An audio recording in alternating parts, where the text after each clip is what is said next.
Bonjour.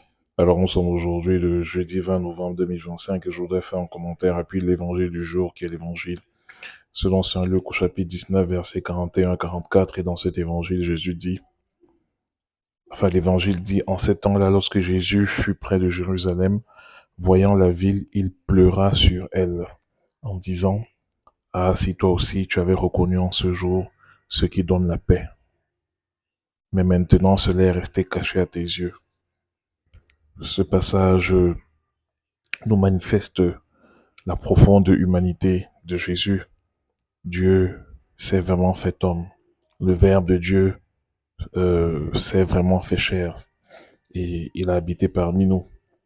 Et il a partagé toutes les dimensions de notre personne humaine, y compris notre psychologie qui nous rend capables d'éprouver des émotions de tristesse et de le manifester par des pleurs. Mais Jésus ne pleure pas sur lui. Et c'est cela, sa particularité, la particularité de Dieu. Jésus est tout orienté vers nous, comme à l'intérieur de la très sainte Trinité. Chaque personne est orientée vers les autres. Jésus pleure pour notre salut. Jésus voudrait que nous soyons sauvés, que tu sois sauvé, que je sois sauvé. Et pour cela, il voudrait que nous saisissions tous les moyens qu'il nous a légués à travers son Église pour que nous soyons sauvés.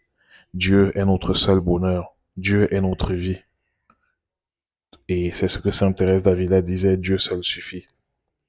Et si nous marchons avec lui, alors nous connaîtrons le véritable bonheur. Nous serons heureux et de manière encore plus profonde, nous donnerons de la joie à Dieu. C'est ça le mystère de la foi chrétienne. C'est que Dieu s'est tellement fait homme. Le Verbe de Dieu s'est tellement fait chair qu'il nous rend capable de le rendre heureux, de lui donner de la joie. Alors saisissons cette opportunité car c'est le sens le plus profond de notre vocation chrétienne. Amen.